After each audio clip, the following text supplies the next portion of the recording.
one going to bother you if your pants is hanging down. No one's going to bother you. A matter of fact, you are much cooler when your skirt is like an inch away from your, If you bend down, your whole address will be seen. It's easy. It's easy to fall into the pressure. It's easy to say, guess what? I am a Christian on Saturday morning, but when after Sabbath, I'm not a Christian anymore. I'm a Christian whenever my mom is opening Sabbath or my daddy opening the Sabbath. But afterward, my phone is my property. I could watch whatever I want. Give you a reality. Whatever you watch, you are planting a seed within your heart. If it's the world that you are planting inside your heart, don't expect much. I tell people when I'm talking to them, especially the young people, the things that got me through life, was the songs that I learned as a young kid and the Bible verses. There were times I felt so alone. I didn't know what to do. I did not have friends. I had to trust God. A testimony for you, my testimony. Young people, I grew up in the church. I had friends. But even though you're in the church, I've learned this, not everyone is your friend. I'm going to say it to you again. Just because you're inside the church, not everyone is your friend. I grew up with some friends inside the church. And my mom, there's something we say in Creole, nous disons en Creole, bouche comme on senti, but ça sorti là dedans, pas senti. It took me a long time. What came out, let me, if I could translate for you the best way. The mouth of an old person may stink, but the words that come out of his or her mouth does not stink. My mom had this instinct. My mom was not Seventh-day Adventist. She grew up with my grandma being a Seventh-day Adventist. And I thank God for my grandma and my grandpa. They were Seventh-day. My mom, she left, but she came back after a while. But when I was young, my mom did not, thank God, she never deprived us from going to church.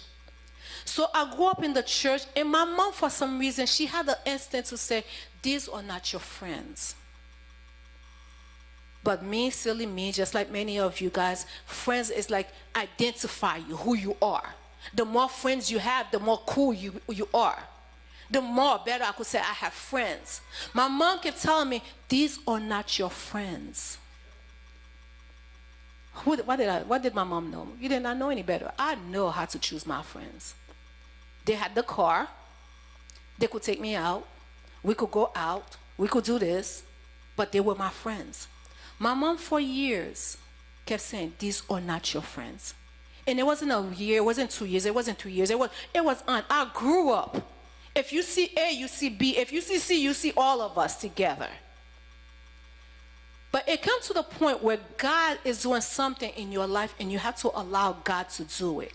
If you don't have strength to remove friends out of your mouth, out of your life, and you ask God sincerely, filter my life, filter the friends that I have, be prepared for it. Listen to me, young people. If you are ready, and if you're not ready, don't ask God this. When you are ready to say, God, remove friends, filter the friends out of my life who will not contribute to my spiritual life. If you're not ready, don't do it. And I remember at one point I started praying, saying that prayer.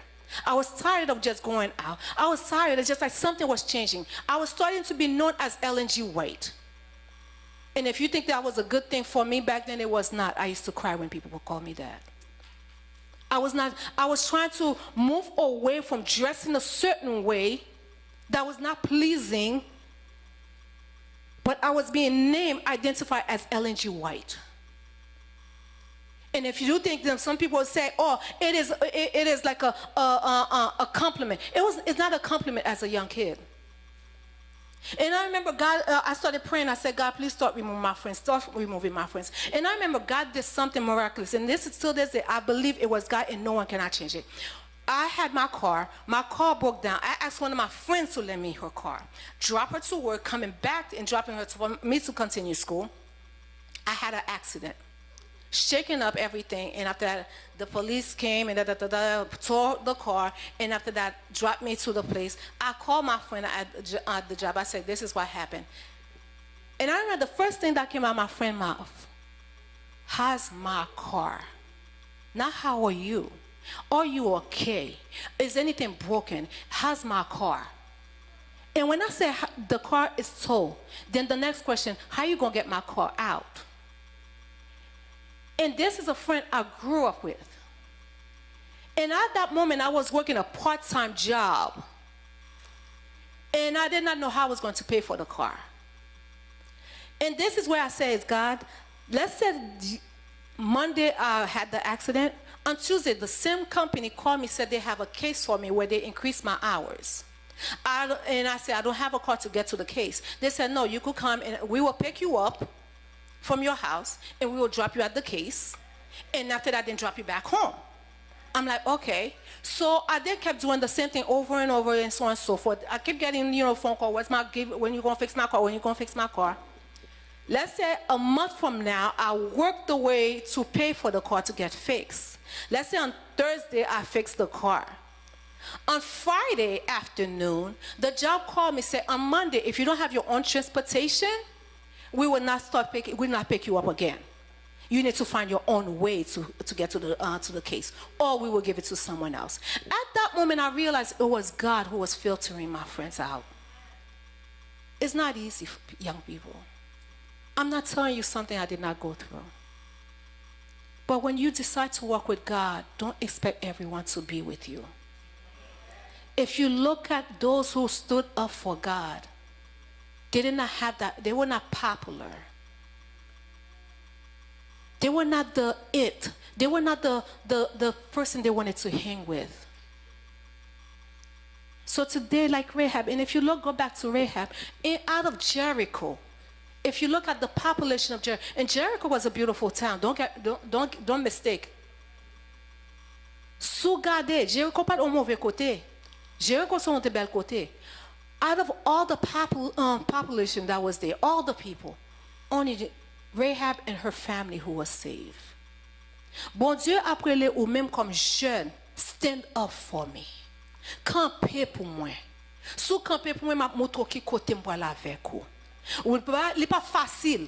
Ou crier, ou relais. Bon sous camper avec Jésus, I guarantee you young people, bon Dieu mettre un nouveau que pas jamais respecter. C'est pas bagarre m'a dit comme ça, oh m'a prêcher ba ou. Non, moi vivre li. Tout ton pas vivre bon Dieu, tout ton pas connaître côté bon Dieu retirer ou côté le mettre ou pas jamais capable de lui. You could say, oh, according to the God of my mom. And you guys know the story about when when the young people were in the New Testament were saying about trying to drive out the demons. They said, in the name of the Paul, of the God of the Paul who preached, the evil spirit beat all of them up. If you cannot speak of the God you know, you're wasting your time. If you cannot say like Jacob, I will not let you go until you bless me, then what are we doing? In the book of Jeremiah, God said, before you were born, I predestined you. Before you were born, avant maman te connaît, avant maman te connaît, ni ou même tout grand monde, avant maman te connaît, n'te gen un plat même. I know you. There are times it's hard to believe those facts, young people, that God have you in the palm of his hand. When the storm is raging all around you, you look to your left, you don't know what to do. You look to the right, you don't know what to do. Everything is against you. What do you do? Rahab could have given up. Rahab could have said, this is not worth it. Rahab, at the point where she had to, leave everything she knows. But she chose to stay of the God that she never knew personally, but she heard of. Let God guide you. Let me share with you. It says that with Rahab, not many people could say that. And I want you to have that. I want you to say, God, I want my name to be a name that people could say, I am blessed by you. Even though my past is not something I am proud of. Even though the current life I'm living now is not a life that I'm proud of. But I want you to take me and do something great with me. Not so many people have their name, like in James 2 verse 25, it said, in the same way was not even Rahab the prostitute, even though she was known as the prostitute, but her name is in the book. If you go to Hebrews chapter 11 verse 31, by faith the prostitute of Rahab, even though she's little, how many people could say they're in the Bible? And to make it great, in Matthew chapter 1, the genealogy of Jesus, if you will look at it, why would Jesus pick a prostitute? A prostitute. To be labeled as someone that his great grandmother. How many of you, if you know your great grandmother was the biggest prostitute, you like, okay, my grandmother was a prostitute, you know? She was the best known prostitute ever. Not all of us will say that. Pas grand pile nan si grand-mère nou te c'est prostitute ta ban koli de yo na flatter pour nous ta di au monde. Si l'on docteur nous ta dit, oh, ou pas connait grand-mère moi c'était docteur. Pas connait papa moi il était gen 10 kay, c'est là-bas. But the fact that bon Dieu nan fi nan l'amour li mette Rahab nan non que un grand-mère Jésus. Ça son bagay pour blow my nou. Ça veut dire young people avec grand monde. Bon Dieu pas garder mes erreurs que vous faites. God doesn't not look at our errors, but God look what he could do with us once we turn our life back to him. And this is what God is asking us, to be a light. Parents, be that light your children could say, I am proud of. I don't care if you live in a shabby little place, but make that place a place where they could find happiness in it. Ou ka bay un ti moun bel kay bon sou pa la dan il pa vaut rien. Ou ka leve un ti seul chambre kay avec ti moun nan bon ti moun nan pa son palais lié pour lui. Parce que li ou ba li on goût pour vle rete en dan kay la. Ou ba li on goût comme si depuis vous 10 minutes pas dit comme ça non sorti la dit ba gete bok la kay moi. M'ba grand pile. Même si m'a mange un petit riz blanc, bon quand on mange du riz blanc avec maman, ma papa. En pile fois n'a travail 2-3 travail. Si moun yo pas ouais non. Pas faire erreur ça. Pas jouer ti moun yo. Si nous te lever Haïti, mentalité Haïti, c'est pour les grands gars qui étaient Haïti. Passer ici là c'est on la bail différence. Tout autre différence nous te lever Haïti. C'est pas facile c'est vrai.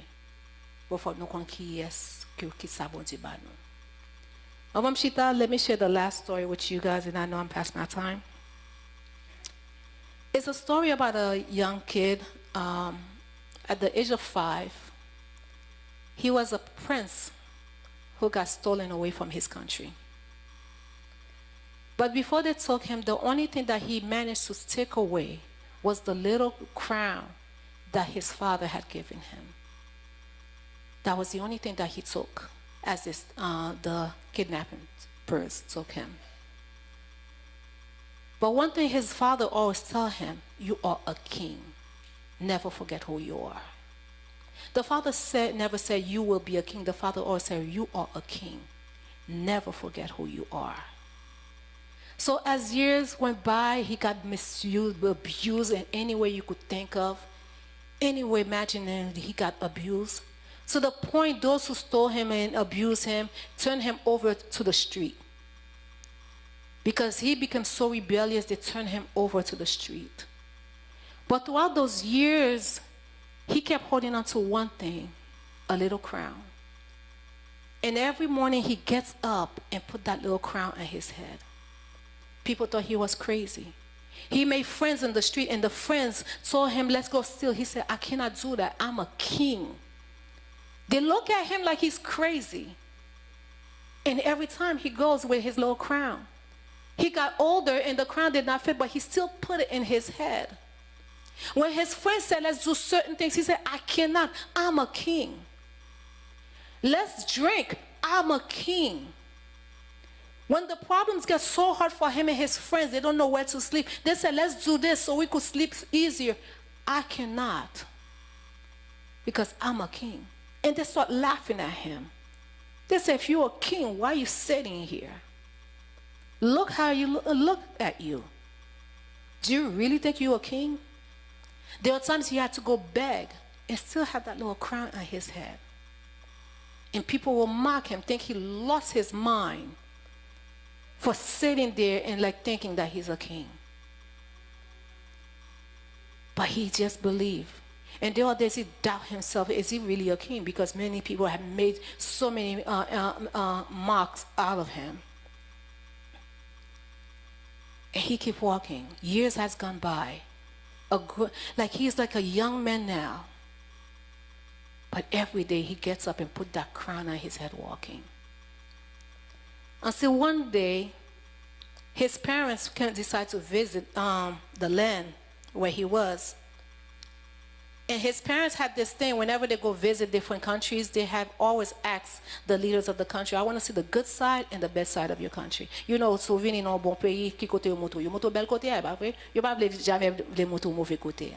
But the parents always have what they say, toujours besoin ouais, bon place là, mauvais place là. And the people, they're okay with it. So as they were in the chariot and galloping down, this young man was walking. And the father said, stop this thing now. And the people thought he was crazy. He got up, ran out, and ran and grabbed onto this young boy. He said, he's my son. He's my son. I know you are my son. And he said the name of his son, and his son said, yes, it's me. The only way he was able to identify this young man, it was by the crown that was on his head. No one, and the crown was made so special because in the center of it, there was a gold in there that shined through it. And that's the only way he knew that this was his son.